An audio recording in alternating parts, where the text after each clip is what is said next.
dentro do que a gente está recebendo de Deus, né? Não no tema especificamente para essa tarde, o tema que a gente está ouvindo essa semana, mas o que no domingo, ouvindo a palavra de Deus, né? Nós tivemos culto de ceia, um culto tanto pela manhã como à noite, Deus abençoando a gente. E Deus começou a falar comigo já no domingo sobre nossa quarta-feira, que a gente aqui tem muita luta, viu?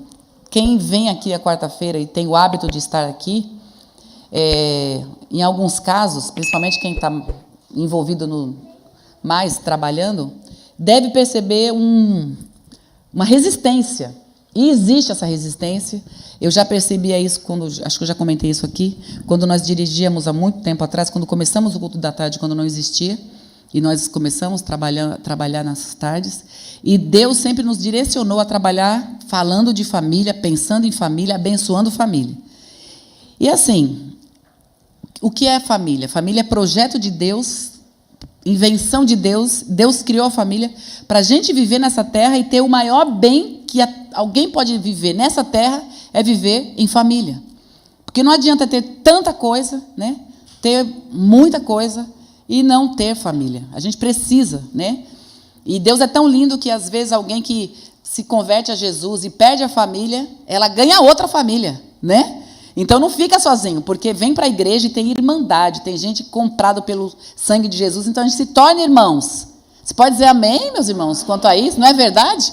Então, a gente que já tem a casa, que tem a família, aí a gente tem outra família, tem a família em casa, tem a família aqui, graças a Deus por isso. Mas ninguém fica sem família. Então, é a invenção de Deus. E sendo invenção de Deus, e sendo plano de Deus, projeto de Deus, o que acontece? Tem um inimigo, um arqui-inimigo feroz, que está todo dia planejando destruir famílias. E a gente sabe disso. Já tramita aí há muito tempo nas leis do nosso país e em outros países. Em outros países está bem mais adiantado do que no Brasil, né? Essa questão de desfazer a família. Eu me lembro em tempos de faculdade, quando era uma professora que se dizia crente, vinha falando, né, do histórico, né, da história, a história da família, e contando como era antigamente, no tempo dos reis, né, antes da época moderna, pós-moderno e tal, e falando de família, sempre mostrando, né, um planejamento que a gente, é lógico que ela não falava nessa linguagem, mas era um planejamento bem demoníaco mesmo, com o desejo de destruir, de desfazer e descaracterizar papéis, família.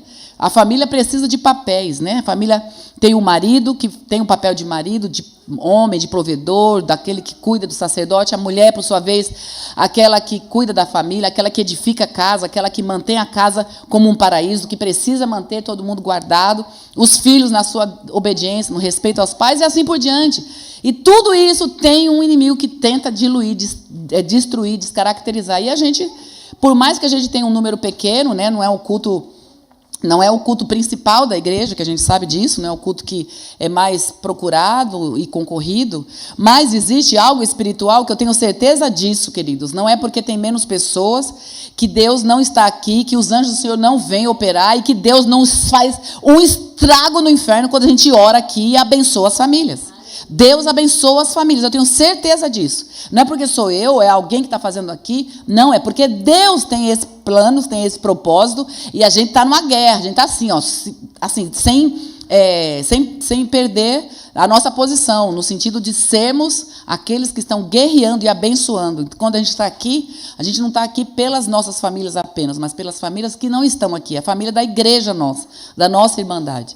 E Deus sempre coloca algo no nosso coração nesse sentido, e vocês já sabem, quem vem para o culto da tarde, vem aqui, não é para ouvir nossas histórias, é para ouvir palavra de Deus. E tem texto bíblico, eu estava mandando para a Lu, o texto, né? Eu mando os textos para fazer as telas, e eu falei assim, olha, se prepara aí que tem muito texto. Por quê? Porque nós estamos aqui para falar de um produto, para falar de um creme, para falar, sei lá, de um automóvel. Não, nós estamos falando aqui da palavra de Deus, do poder de Deus, que liberta, que cura e que abençoa a nossa casa, a nossa família.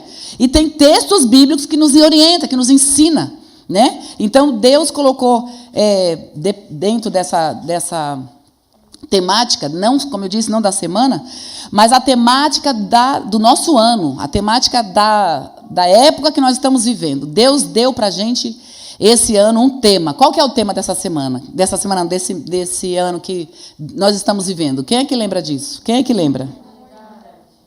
Eu ouvi meio assim... Por causa da máscara. Então, quando vocês falam de novo, vou tomar um chazinho para melhorar minha garganta aqui. Como é que é o tema desse ano? Muito bem. Eu acho que eu ouvi dentro da máscara, mas eu ouvi. E é exatamente isso. E eu fiquei pensando, falei... Eu meditei, pensei, enquanto ouvia a palavra... E veio o texto de Filipenses no meu coração. Veio um texto muito forte no meu coração, um texto que, para mim, é um dos clássicos. Eu amo esse texto, eu amo o livro de Filipenses, eu sou bem... Assim, tenho alguns textos que são marcantes, acho que todo mundo tem isso, né? E para mim é muito marcante. E vinha esse texto de Filipenses, e eu fui ler um pouco ele, e o Espírito Santo falou que aqui são regras de ouro para nós vivermos relacionamentos saudáveis. Regras de ouro. O que significa a regra de ouro? O que é coisa de ouro? Eu estava conversando agora, com a nossa intercessora do Reteté. É uma querida, né? O Joel chama ela de minha baianinha, né? É assim que ele chama. Gosto demais da Diana. E a gente estava conversando agora, que eu acabei de ganhar um anel, que ela me deu, dourado. E eu vim com a mão sem o anel, né? Que eu nem me enfeito. Ai, graças a Deus, no céu vou pisar no ouro, então a gente tem pouca coisa para a gente colocar na gente, né? E eu estava falando para ela que eu acabei vindo e pus anel em todos os dedos do lado de cá e do lado direito, no esquerdo não tinha posto. E ela falou, aí eu falei assim, aqui também não tem muito anel, né? Porque o de ouro é só aliança. E aí ela me deu esse anel e eu coloquei e eu pensando no que eu já estava na palavra dessa semana, né? Aliás, de hoje, da gente pensar sobre o que é regra de ouro. Falar do ouro.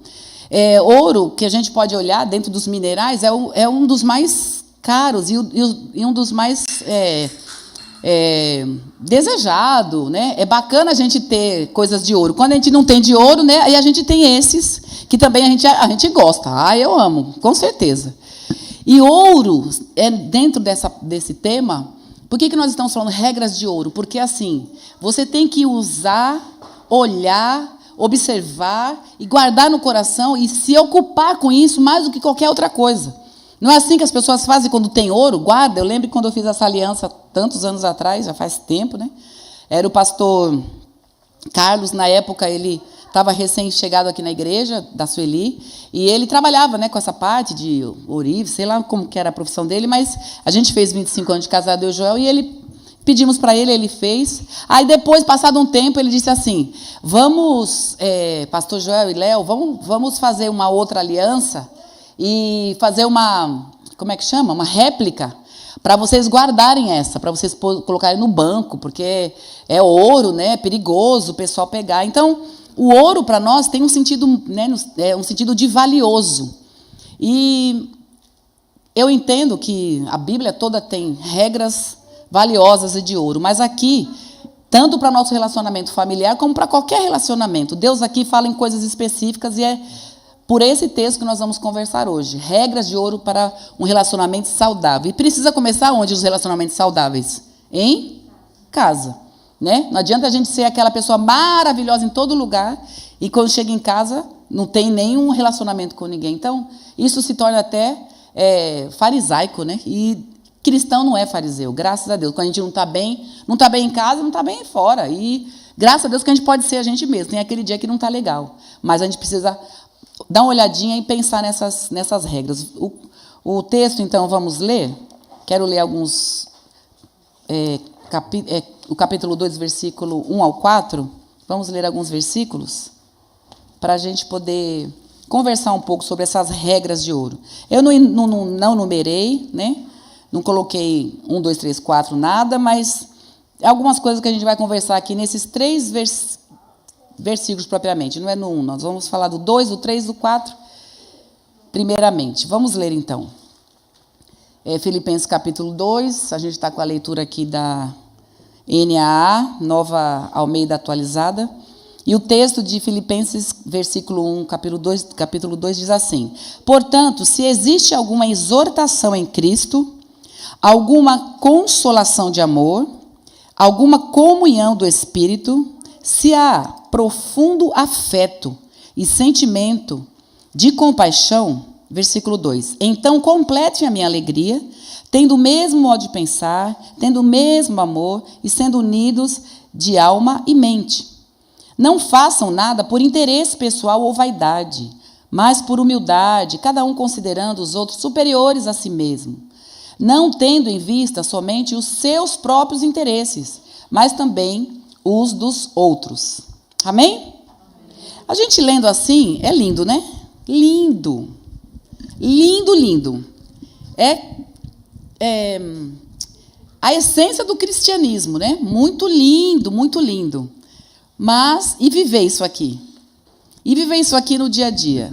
E viver isso aqui dentro de casa? E viver isso aqui com quem a gente convive, que a gente, ali dentro de casa, a gente sabe, né? Quais são os defeitos, quais são as falhas. E essa é a nossa visão. Na minha linguagem aqui, do jeito que eu estou falando, é essa a nossa visão e por isso que não é fácil. Porque a gente sempre olha para a gente e olha para fora. A gente não olha para a gente olha a partir da gente, olha fora. Então é difícil porque a gente conhece a falha dos outros, a dificuldade dos outros, o erro do marido, o erro da esposa, os filhos, quais são os defeitos. E aí é que está a dificuldade de a gente vivenciar, isso eu estou dizendo de mim, de todos nós, vivenciarmos essa regra de ouro. Porque quando a gente consegue, a gente encontra, né, a maneira como viver e fazer valer a pena. Esse texto bíblico, como que a gente vive feliz. Como a gente vive feliz, porque não é olhando para o outro. Ah, como assim? Os textos que está dizendo aqui, com o marido que não obedece a Deus. Ah, com a esposa que é assim assado, com o filho assim assado. A gente fica olhando para fora, é a partir da gente para fora. E esse texto está dizendo exatamente o contrário. Regras de ouro, por quê? É o meu comportamento. Começa em mim. Para ter um bom relacionamento, eu não dependo da cara feia dos céus, por exemplo. Vou usar aqui, aproveitar a pessoa. Eles estão tudo aqui, né, gente? Vamos aproveitar, né? Ou vocês querem que eu fale de vocês? Não, melhor aqui, né? Então tá bom. Tem que usar sempre o nosso diretor querido, né? Lógico, porque a gente ama tanto, né? Aí a gente sempre, né? Melhor assim, né, Lu? Você acha melhor falar dele ou de você? Então tá bom. Vocês também concordam? Todo mundo aí? Então tá. Ah, é um querido. A gente, às vezes, tem um relacionamento, né? Isso estou falando fora da igreja, lógico. E aí, um dia que a gente passa, o Celcinho está com a cara boa. Aí eu vou falar, não posso fazer a regra de ouro porque ele está com a cara feia? É assim? Então, olha como que a gente é conduzido na nossa humanidade. A gente sempre depende do outro para poder a gente ser. E Deus está dizendo aqui, Nana, Nina, não. Não depende do outro, não depende da maneira que está o outro, não depende da cara feia do outro. Se você está rindo, continue rindo, mesmo que o outro não está rindo. Se você está indo bem, caminhando do jeito que tem que caminhar, o outro não recebe isso, o que interessa para Deus é que a gente faça a parte nossa. Agora imagina todos nós fazendo a nossa parte. Todos nós não olhando o que está acontecendo, fazendo a nossa parte. Então é isso que a gente quer falar um pouquinho sobre essa questão de começar em nós nessas regras de ouro. Então, se eu posso chamar assim um subtema, eu pensei assim, colocando Deus na porta de entrada de casa, porque tem que começar em casa. Sabe aquele negócio de você entrar em casa, você entrou em casa, você chegou do trabalho, chegou, sei lá, no ministério, foi lá, aproveitar a pessoa que não está aqui, né, lógico, o pastor João foi lá e deu uma bronca, tem que usar, porque ele não está aqui para se defender, então deixa eu usar ele, lógico. Você estava no ministério trabalhando lá e tomou uma bronca, chega em casa, ou então aconteceu alguma coisa, sei lá, bateu o carro, né, Regiane, deu uma ralada, não sei o quê, vai chegar em casa, qualquer coisa que tenha acontecido, quando a gente ponha o pé para dentro de casa, vamos colocar Deus junto com a gente na porta de casa, para pensar o seguinte, vai depender de mim tudo que vai acontecer, ainda que qualquer pessoa não esteja bem, eu preciso usar as regras de ouro. Até aqui vocês estão entendendo? Até aqui dá para compreender que não depende de ninguém, depende da gente. Porque pode ser que você tenha um relacionamento na família com uma pessoa que tem um temperamento difícil. E olha, aproveitando o gancho, no final desse mês, daqui 2 semanas, na verdade, nós temos um sábado, dia 31, nós vamos ter um encontro aqui, bem diferente do que a gente já teve, das mulheres. Depois, daqui para frente, nós vamos começar a avisar e fazer inscrições. E nós vamos falar sobre isso, nós vamos falar sobre as pessoas como agem. Por que a pessoa age como age? Então, num geralzão aqui, bem rapidamente, nós temos 4 temperamentos. Então, tem pessoas, tem 2 temperamentos, eu não vou entrar aqui e falar agora, claro que não. Só vou falar dos 4, como agem mais ou menos, porque aí você, de repente, se você já ouviu falar, vai ouvir um pouco mais, e quem nunca ouviu, vai ouvir, vai aprender. Mas tem 2 temperamentos que vai depender da situação para a cara da pessoa melhorar, e às vezes nunca melhora. É muito difícil melhorar. Tem 2 temperamentos que são assim. Tudo, olha assim, pode assim, Deus está descendo na terra e a pessoa continua com aquela cara, sabe? Tem 2 temperamentos tendenciosos a viver sempre dessa maneira temperamental. Enquanto tem outros 2 temperamentos, que um é mais festivo, mais alegre, que pode, não aconteceu nada, a pessoa está feliz. E a outra pessoa tem outra que o mundo pode acabar em barranco, qualquer coisa acontecendo, a pessoa nem... O mundo não muda. A pessoa é assim, o jeito dela. Aquela assim, paz e amor o tempo inteiro. Então, nós temos... Mas só que tem 2 temperamentos que são os mais difíceis. Não que esses outros que eu estou dizendo não sejam, mas tem aqueles que são um pouco mais difíceis de lidar. E tem uma contrapartida muito bacana, que eu não vou entrar aqui, óbvio, né? Que a gente vai poder falar isso lá no sábado, no dia 31. Mas por que eu estou entrando nisso agora? Para dar essa pincelada aí para a gente falar e lembrar do nosso encontro das mulheres, mas também para pensar que ninguém é igual a gente. Ninguém é igual a gente. Por mais que a gente tenha algumas coisas meio idênticas, né? Tem coisas que a gente parece. Vou usar de novo, vou aproveitar que eu já comecei desde o início com o assovio da Diana. As duas lá, ela é barulhenta, eu sou barulhenta, então vou usar as barulhentas. Nós somos 2 barulhentas aqui. Certo, Diana? Imagina. Né? As minhas filhas não são que nem eu. Ela é mais parecida comigo nesse caso do que as outras. Porque minhas filhas são mais quietas. E eu sou mais barulhenta. E a Diana é barulhenta. Só que põe nós 2 juntas. Nós não somos iguais. E em alguma coisa a gente pode parecer, mas não somos iguais. Então ninguém é igualzinho. Agora pensa, toda essa diversidade de pessoas vivendo dentro de casa. É fácil? Ainda mais quem tem mais filhos, né? Quem tem mais criança em casa. Ou uma família que tem uma configuração, de repente, de vô e vó que mora junto, ou tio que mora junto, ou no mesmo quintal, já vira, né, aquela coisa assim de muita gente. Então, se depender de nós, de cada um de nós, pensar que da porta para dentro, eu preciso fazer essas regras de ouro valer, quando eu penso assim, e o outro pensa, e o outro pensa, o outro pensa, olha a mudança. Então, é muito importante pensar nisso. E esse texto, no versículo 2... Vamos agora, né, fazer uma introdução comprida, agora vamos para o versículo 2. Vamos entrar na Bíblia propriamente.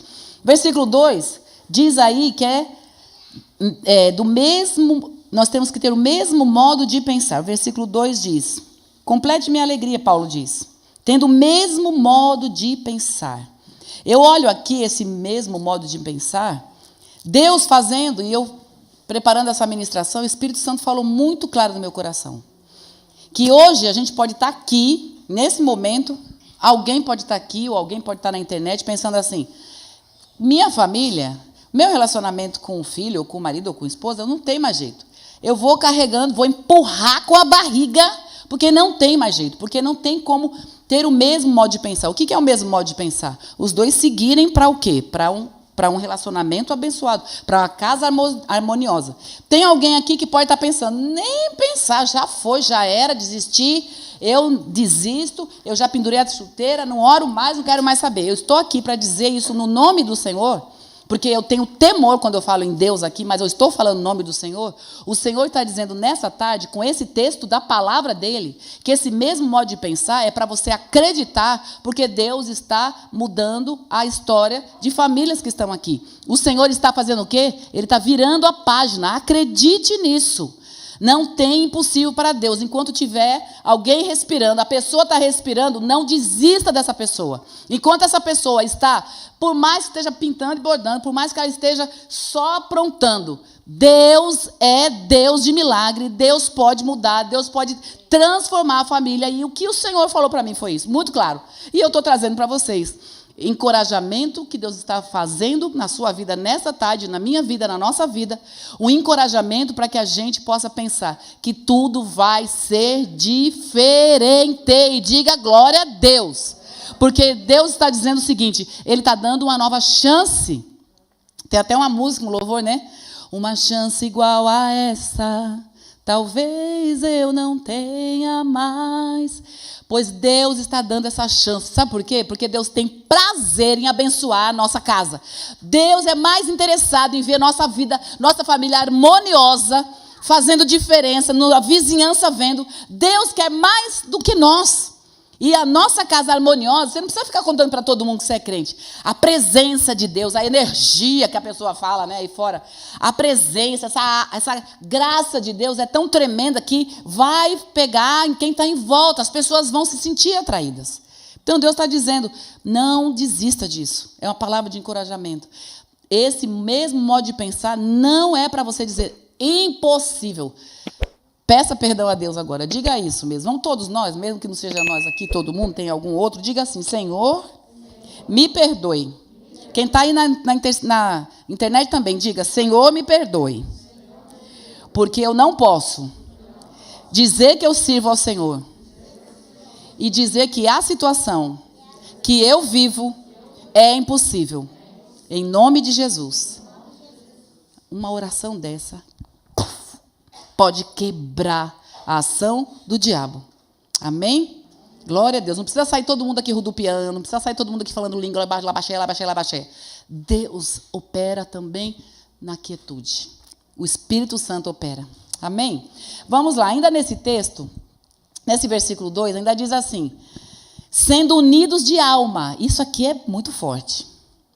Eu fiquei lendo isso aqui e conversando com Deus, porque está assim, tendo o mesmo modo de pensar, né? No mesmo amor, sendo unidos de alma e mente. Aí eu lembrei, sabe do quê, Beth? Que a palavra diz que quando a gente casa, o marido e a mulher, a gente é uma só alma, não é isso?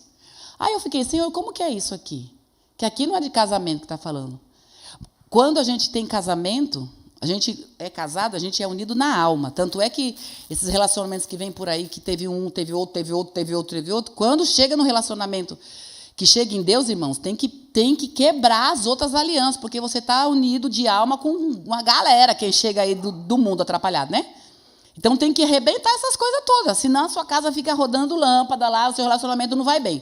Só que esse é outro assunto, né? Esse assunto é para Torre de Intercessão, dia 27 de agosto, pode vir que a gente fala sobre essas coisas, mas apenas uma pinceladinha. Agora, falando aqui, quando eu li aqui sobre sendo unidos de alma, o que nós estamos vendo aqui não é a questão do casamento. O casamento, Deus olha o homem e a mulher, né, o casal, como uma só alma. Mas aqui, o que o senhor está falando é sobre propósito.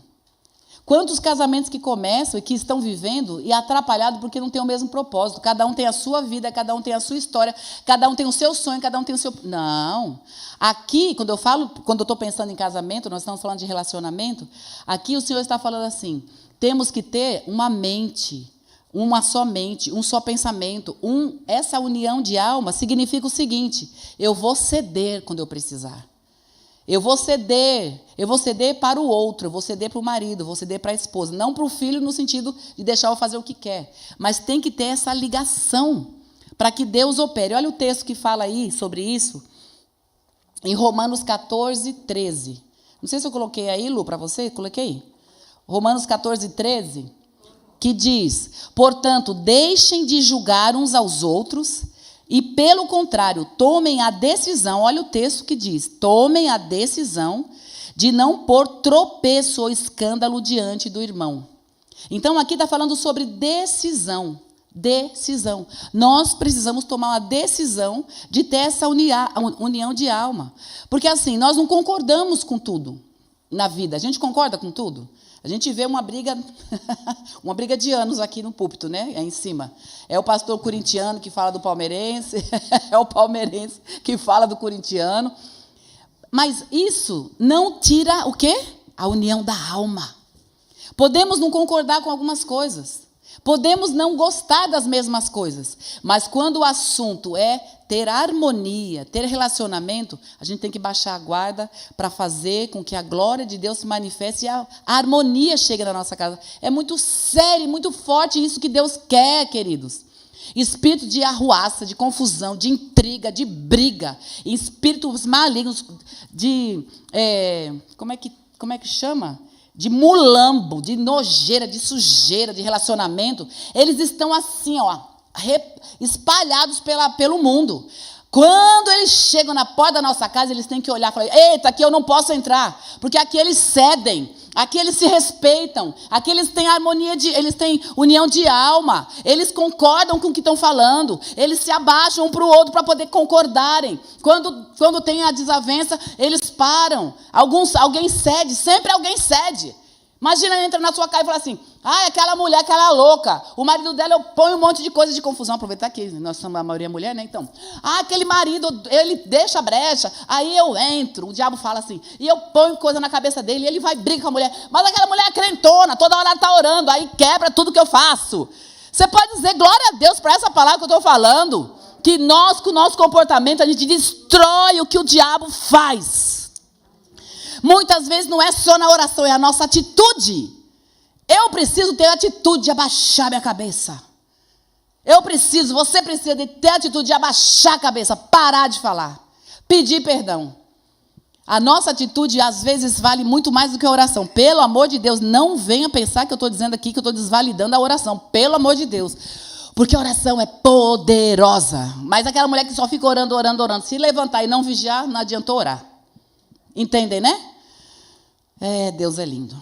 E pensando nisso ainda, nessa parte, queridos, sobre nós estarmos unidos de alma e de mente e tentando observar o que é o melhor para nosso bem comum da família, vamos pensar que tudo que a gente fala, a gente afeta, tudo que a gente ouve, a gente é afetado.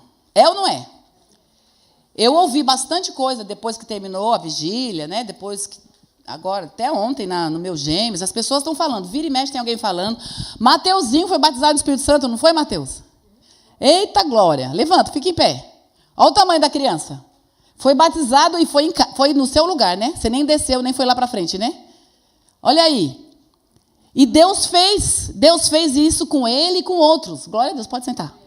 E Deus fez isso, fez com outros. Então, muitos irmãos vieram. Leonor, que bênção. Nossa, agora... Aí já vieram. Leonor tem que ter vigília todo mês. Leonor isso, Leonor aquilo. Mas todo mundo alegre, empolgado. Porque Deus está usando, né, a gente como instrumento. Um grupo de pessoas.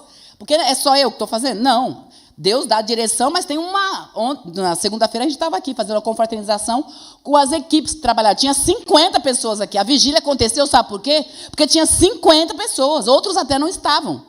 Mas eram mais de 50 pessoas ativos para que a vigília acontecesse. Mas o que eu estou dizendo com isso? Que eu recebi elogios, irmãos vieram falar, pessoas comentaram. Isso, a gente é afetado. Glória a Deus, a gente se alegra, claro. Vou dizer assim, não, foi só Deus. Lógico, eu sei que foi instrumento, como os 50 que estavam aqui foi instrumento, então a gente se alegra quando recebe. Só que nós não somos responsáveis por aquilo que as pessoas falam para a gente, mas nós somos afetados. Tem gente que vem e fala alguma coisa que desanima a gente, que a gente acaba... Dá um desânimo, dá uma tristeza, dá vontade de parar algumas coisas. Alguém já passou por isso? Todo mundo que está aqui, não é? Só que nós não somos responsáveis por aquilo que falam para a gente. Mas nós precisamos entender o quanto a gente precisa ser unido de alma na nossa casa, na nossa família, para não querer dar troco. Porque nós não somos responsáveis por aquilo que nós somos afetados, mas nós somos responsáveis por aquilo que a gente afeta os outros. Porque nós, quando falamos... Dá para depois, quando você fala uma besteira, fazer... Para voltar a palavra? Você chupar, sugar, puxar de volta? Uma vez que soltou, foi. Se era uma coisa ruim, aconteceu o quê? Estragou alguém. Não é assim? Então, o que a gente pode fazer não é desfalar, mas é depois pedir perdão. Mas a gente tem que pensar que quando eu preciso estar com uma união, com a unidade na minha família... Eu preciso entender que tem coisas que eu vou afetar pessoas. E não afeta só em casa, afeta em qualquer lugar. Então, cada vez que vamos falar, olha a responsabilidade. Eu venho aqui, às vezes tremo, às vezes não tremo para ministrar aqui a palavra, mas quantas vezes que eu ministro aqui, e isso acontece com quem prega, quem está acostumado a ministrar, seja um povo pequeno ou muita gente. Depois que a gente fala... Fica assim, meu Deus, é aquilo que eu não devia ter falado. Deus foi horrível. Aí tem dia que a gente sente bem, tem dia que não sente. Então, quando a gente fala, a palavra de Deus ainda diz que na multidão de palavras há loucura. Às vezes a gente não se sente bem. Então, como a gente precisa guardar os lábios quando não estamos bem? Mulheres que estão aqui, já que eu falei dos homens, deixa eu falar das mulheres agora. Nós, quando estamos naqueles dias difíceis, né? Porque, assim, tem os dias difíceis dos ciclos, mas depois tem menopausa. Então, meu pai do céu, a gente não se livra, né? Ô, Jesus, que Eva, quem mandou Eva comer aquele fruto? Puxa ela a vida, viu? Vai ter uma fila bem grande no céu para a gente conversar com a Eva, não vai? Fala aí, Verina. Eu tenho vontade. Falei, eu quero conversar com aquela mulher. Vamos conhecer pessoalmente? Espera aí. Eu quero estar na frente da fila para dizer para ela o que foi que ela fez. Então, a gente tem esses momentos que antigamente, né, antes no Éden não tinha. E o que acontece com a gente? A gente tem hormônio agora que mexe com a gente. Os hormônios mudam nosso gosto, mudam a nossa forma de falar, mudam o nosso sentimento, gente. A palavra de Deus em Provérbios 14:31 diz que enganosa é a graça e vaidade é a formosura. Enganosa é a graça, por quê? Porque tem dia que a gente está engraçado e tem dia que a gente está desgraçada. É a grande realidade. Tem dia que você está toda feliz. Outro dia que não aconteceu nada, nada, e você não está legal. A mulherada que está aqui, é verdade isso? As pequenininhas tadinhas são as próximas vítimas. Ainda não vivem isso, né? Mas daqui a pouco, e eu tenho 4 netas que vão passar a mesma coisa, porque já tem 3 filhas que já vivem isso. E é assim, né? É assim. Nós somos assim. Então, pensem bem quanto é difícil aquele dia que você não está legal. Então, é melhor não falar. É melhor ficar quieta. É melhor falar assim, hoje eu estou legal. Não, eu estou legal. Melhor do que a gente falar aquilo que vai afetar alguém e vai fazer mal para alguém, né? Vamos lá, vamos caminhando. O que o texto agora no versículo, o próximo versículo aqui, 3 diz, é alguma coisa também que tem a ver com esse relacionamento sobre essa regra de ouro. Olha só, não façam nada por interesse pessoal. Aqui pega, né? Não façam nada por interesse pessoal ou vaidade, considerando os outros superiores a nós mesmos, né? Está falando a si mesmos e eu estou trazendo para nós mesmos. Esse texto aqui, esse versículo, tem traços de humildade e de altruísmo.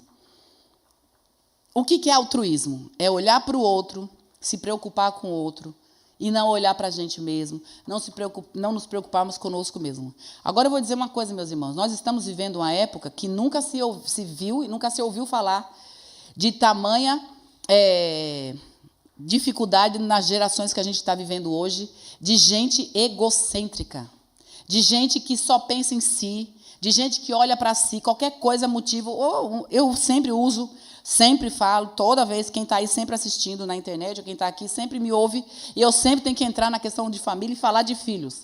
Porque eu tenho me preocupado muito com essa geração nova que não está fazendo com que os filhos sejam forjados a serem bons adultos. Mas nós estamos na geração mesmo Nutella, que se fala por aí, a geração mimimi, que tem jovens hoje já, e os futuros jovens, que são tudo assim, não aguenta nada. Tudo é fraquinho. Por quê? Porque não apanha, porque não tem a bronca na hora certa, porque não tem a disciplina na hora certa, porque hoje é tudo relativizado.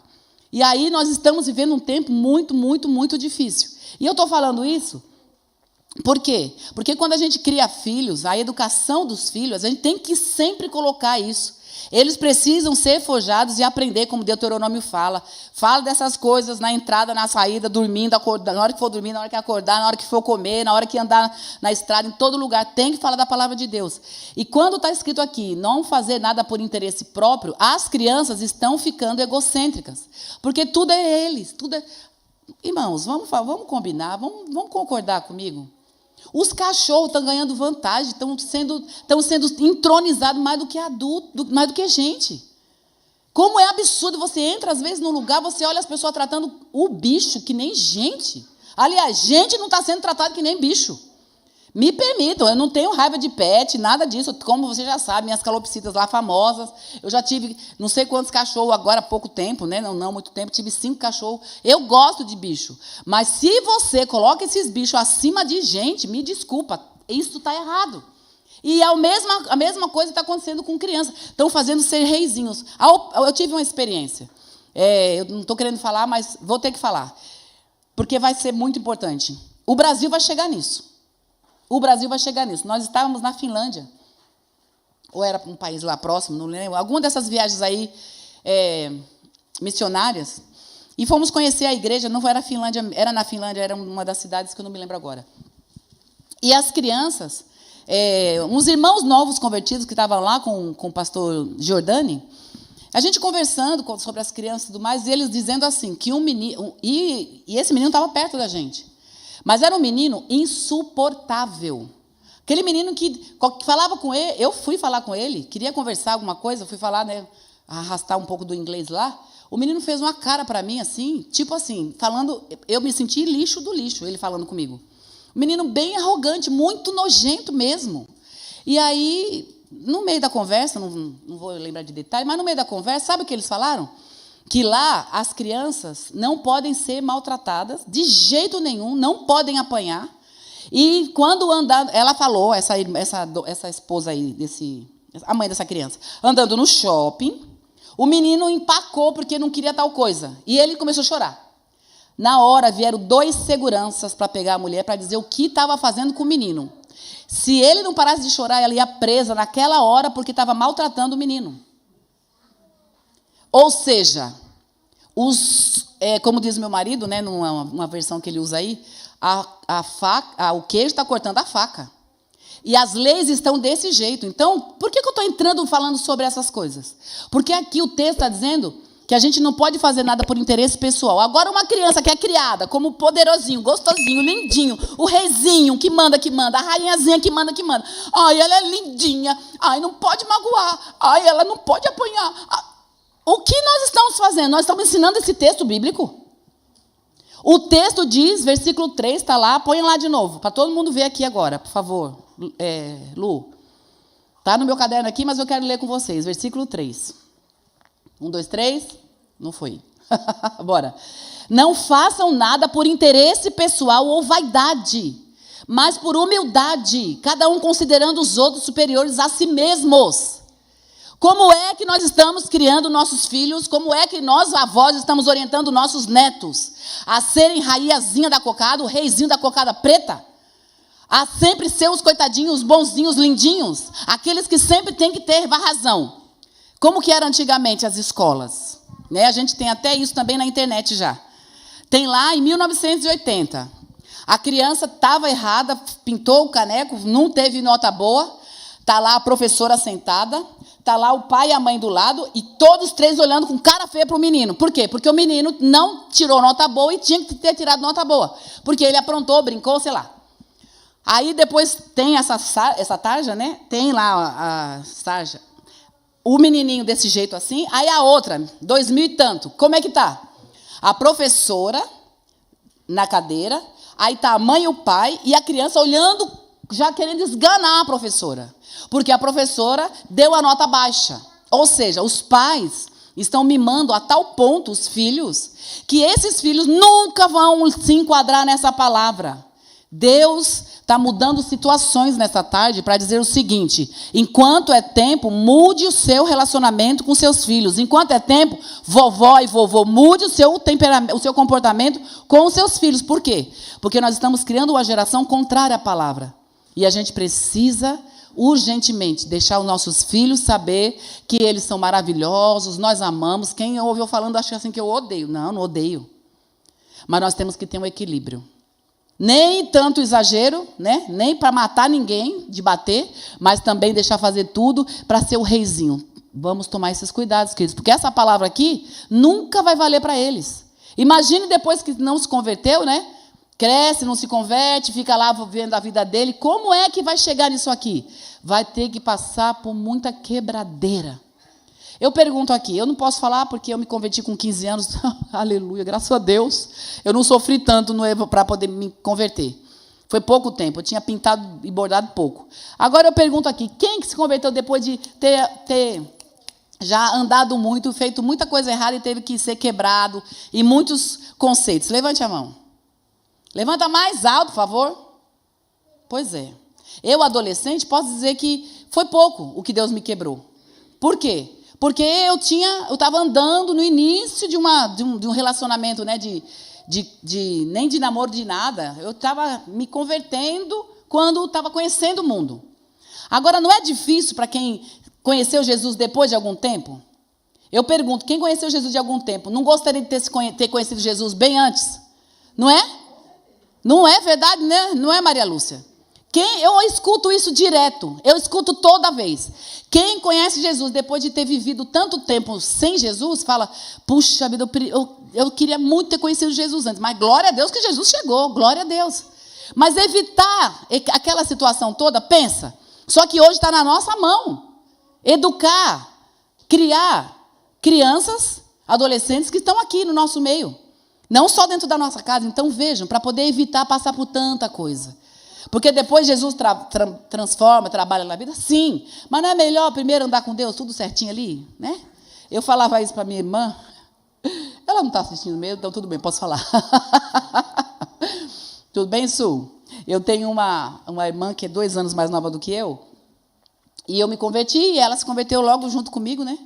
Foi para a igreja e tal. Só que eu sempre fui assim, eu cheguei em Jesus, já me entreguei para Jesus. Ai, que delícia.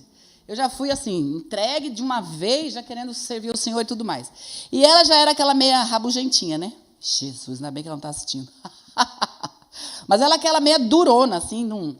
E, enfim, eu andei com Deus desde que me converti, fiquei, estou até hoje. E ela deu umas voltinhas. Ela saiu fora e coisas desagradáveis aconteceram, até um acidente que quase paralisou, né? Aliás, paralisou-a no acidente, ela ficou durante 1 ano sem poder se movimentar, e ela teve um monte de problemas, e ela dizia isso, que ela sabia que ela tinha passado por aquilo, porque ela foi rebelde com Deus. Não que Deus fez ela ter um acidente, mas ela escolheu uma vida, entendem? Ela escolheu uma vida que depois ela foi o quê? Colher o que ela estava plantando. Então ela falava, mas é muito melhor a gente andar com Deus e fazer debaixo da obediência e tal. Então é isso que eu estou citando. E Deus sabe por que a gente parou tanto tempo nesse versículo que não tinha esse propósito, mas amém, Deus sabe. Enfim, esse versículo está falando de traços de humildade, de altruísmo, ou seja, de cuidar do outro, se preocupar com o outro, parar de olhar para si próprio. Esse texto fala de olhar para si, reconhecendo suas próprias limitações e falhas. Vamos pensar aqui, na família, quando a gente já tem filhos adultos e tal, ou dentro da parentela. Os nossos erros, de vez em quando alguém nos cita para a gente coisa errada que a gente faz? Cita ou não cita? Quem é mais íntimo nosso? Falem amém, irmãos, por favor. Amém. Não, mas amém se é o que eu estou falando. Eu pergunto, aí vocês falam amém. No meio da nossa família, pessoas mais próximas, até amigos, quando a gente tem um defeito que é nosso ali, que a gente tem, quando a gente está numa aproximação assim, vez por outra, não tem alguém dizendo qual é o nosso erro, qual é o nosso defeito? Sim, então tá bom. O que a gente, às vezes, carrega na nossa dificuldade, a gente tem, às vezes, dificuldades, né, intrínsecas nossas e tal. Um tem dificuldade de perdoar, o outro tem dificuldade de reconhecer a qualidade do outro. Enfim, no meio de tudo, no frigir dos ovos, o que está em alta é orgulho. Porque quando a gente olha para as pessoas e considera as pessoas maiores que a gente vai olhar, a gente não é para olhar só para os outros. Olha, você é isso, nossa, você é mais bonito, você prega mais. Não é nada disso. Na verdade, o que o texto está dizendo é o seguinte, olhe para você mesmo, para as suas dificuldades. Porque aí, quando você vai olhar para outra pessoa, você não vai ter dificuldade para estar relacionado com ninguém. Ninguém que se olha do jeito que é, com sinceridade para si próprio, tem dificuldade de se relacionar com qualquer pessoa. As pessoas que têm dificuldade de se relacionar com outros é porque julga-se muito melhor que os outros. E o Senhor está dizendo aqui, se olhe, se julgue, se observe, olha quem você é, olha os seus segredinhos, né? seus pecados, suas mazelas que são escondidas, que a gente acha que é escondido, como eu falei agora, que não é escondido. Olha para você. Aí você vai conseguir olhar para os outros e amar todo mundo. Porque fala assim, puxa, as pessoas me amam apesar de eu ser assim. Entenderam? Estão entendendo? Porque você não é melhorzinho e nem eu sou melhorzinha. Ninguém é. Todos nós temos alguma coisa que depois fala, meu Deus, como eu sou assim, as pessoas me aguentam. É assim que a gente tem que olhar. Não só para falar. Mas se olha, abaixa a bola. Espírito Santo está aqui dizendo para mim, abaixa a bola, Leonor. Espírito Santo está aqui dizendo para você... Para todos nós que estamos aqui, quem está aí também, abaixa a bola. Nós estamos num tempo de quebrantamento. Nós estamos em um tempo que a igreja precisa voltar, pôr a cara no pó, o nariz no pó, se olhar e se ver que não é nada. Se não é o Espírito Santo. Se não é o Espírito Santo, o que é sua voz, o que é seu cabelo, o que é sua casa, o que é seu dinheiro, o que é as suas formações, o que é tudo que você tem? Nada. Nada absolutamente. O Espírito Santo de Deus tem prazer de dar tudo que eu falei agora, nem vou repetir. De dar o cabelo lindo, de dar posição, de dar as graduações, blá, blá, blá, blá, blá. Deus tem tudo na mão. Mas nada disso pode nos fazer andar com o nariz empinado. Aleluia. Deus quer quebrantamento. É o tempo do Senhor. Oh, Jesus, como nós estamos precisando desse avivamento, irmãos. E avivamento não vai vir com gente de nariz empinado, olhando para os outros e se achando nada. Regras de ouro de relacionamento. Olhar para os outros. Está indo bem longe, eu não vou abrir não, o texto para ganhar tempo, tá bom, Lu? Não abre não. Mas dentro desse texto, eu quero usar uma personagem aqui, e nós não vamos abrir para ganhar tempo, mas quem quiser estiver anotando, tem Esther aqui, Esther capítulo 4, versículo 11, depois o capítulo 5, versículo 1 e 3. A rainha Esther, ela queria salvar a pele dela, né? A história.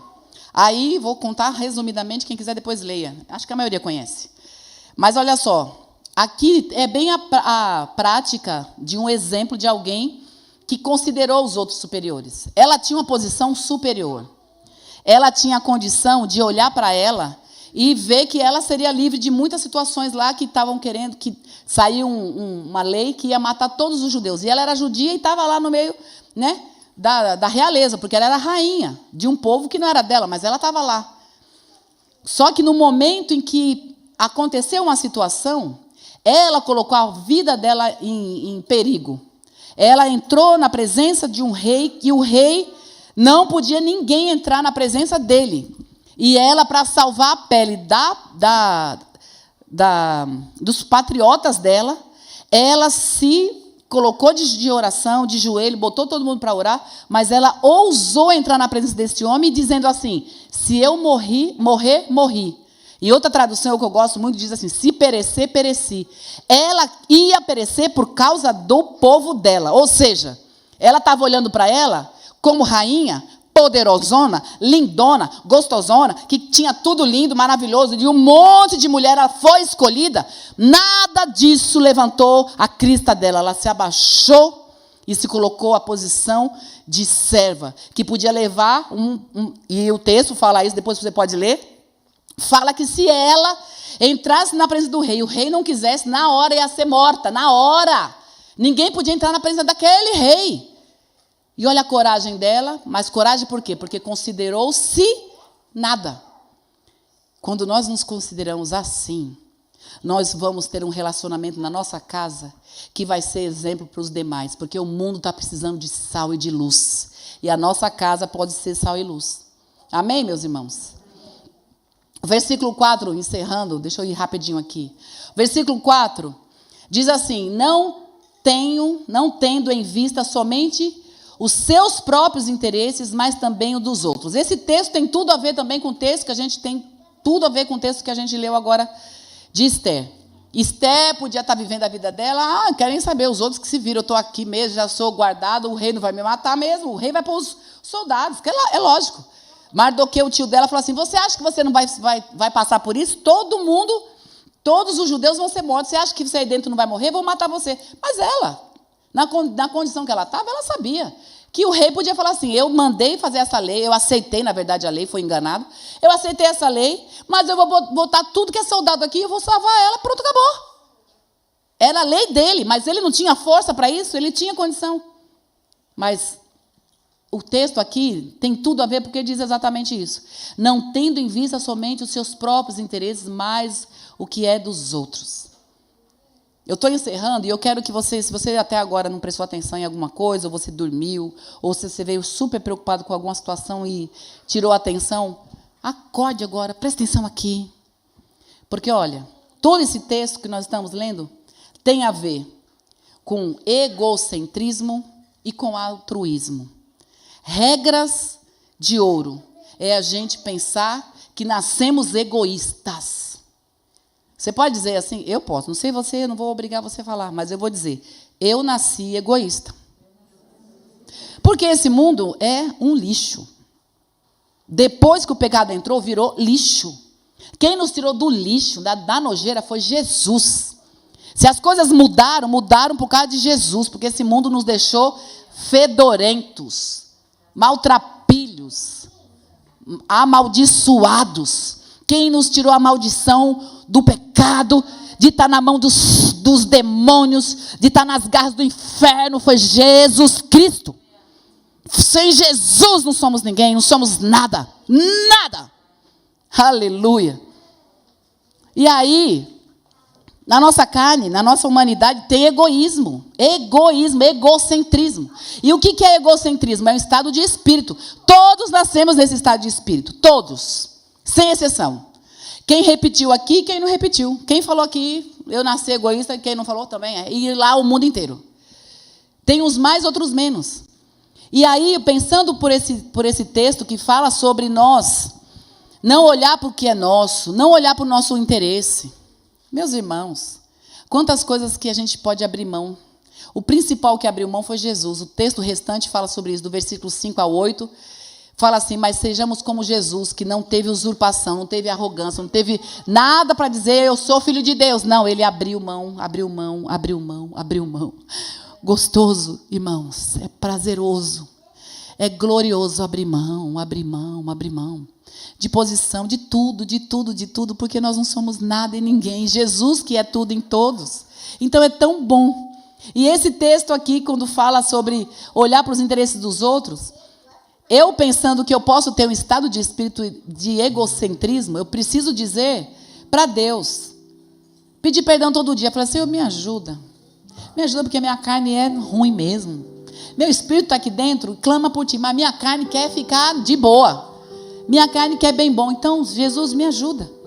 E olha só, do grego, essa palavra egocentrismo, que esse estado de espírito é o estado da pessoa ser, de querer ser o centro das atenções, primeiro eu. Essa palavra no grego tem duas palavras, né? No grego é egon mais kentron, que significa eu no centro. Quando eu e você reconhece que nós realmente somos egocêntricos, que nós queremos ficar no centro, a gente reconhece e pede perdão a Deus, Deus quebra isso, porque Jesus ensinou. E Jesus está em nós, então a gente tem que clamar por Ele todo dia. E assim, quem é egocêntrico, quem busca seus próprios interesses, quem é egoísta, quem é essa pessoa? É uma pessoa que não é altruísta, que olha para os outros, mas não tem dó, não tem pena. Ou então, é primeiro eu, sempre primeiro eu. E é diferente das crianças, das pequenininhas que estão ali brincando. Porque, olha só, tem crianças pequenas, né, a gente sabe disso, a Luizinha que está ali atrás, que já levantou a antena, como eles estão ligados, né? Criança de 3 a 6 anos, elas vivem numa fase egóica, que é tempo delas, é fase. Não é o estado de espírito como a gente vive, mas a criança tem a fase egóica. Então, quando a gente vê as crianças brincando, por exemplo, as duas netas que eu tenho na mesma idade, né? Que uma brinca, que a outra pega, não sei o que. Aí, é normal, todos nós fazemos. Para de ser egoísta. Na verdade, não é egoísmo. Na verdade, a criança, ela não sabe que a outra pessoa pensa diferente dela. E ela está achando que tudo ali é o mesmo mundo e que tirar da outra criança é normal. Então, elas vivem o mundo da fase delas que vai passar. E eu estou falando sobre isso, sabe por quê? Quando a criança ela tem dificuldade de entender outras fases e ela tem dificuldade de entender que as outras pessoas pensam diferente dela, ela é uma fase e vai passar. Mas nós, como cristãos, nós não podemos viver nessa fase. E tem muita gente nessa fase. E estamos nessa fase retardatoriamente. Porque 6 anos já passou muito tempo para nós, não é? Então o Espírito Santo quer nos ajudar nessa tarde a fazer do nosso lar um paraíso, a fazer do nosso lar um lugar de bênção, um lugar onde a gente possa ter a harmonia. Mas para isso eu preciso entender que eu não estou mais na fase egóica, que já passou isso. Porque eu já entendo e você já entende que as pessoas pensam diferente. Então, deixando de ser egocêntrica, cada um de nós deixando de ser egocêntrico, nós vamos pensar no outro. Nós vamos tentar entender o que o outro pensa, o que o outro sente. Porque o outro não sente como a gente, não pensa como a gente. Então, por que está tendo a confusão? Porque tem um boom de divórcio, um boom de bagunça nas famílias. Por que famílias chegam aqui, todo mundo meio junto, quando chega em casa, cada um para o seu lugar, ninguém conversa?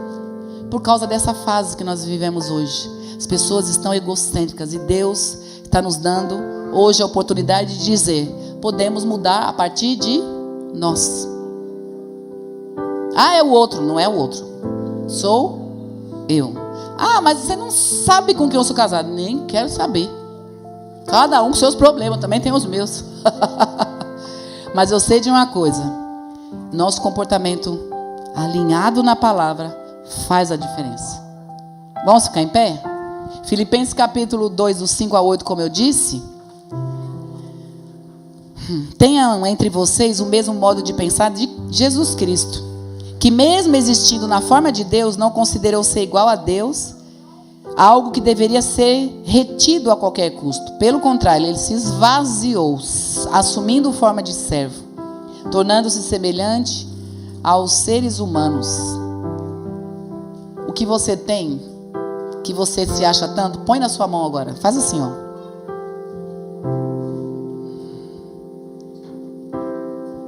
Você tem bastante coisa. Você tem capacidade.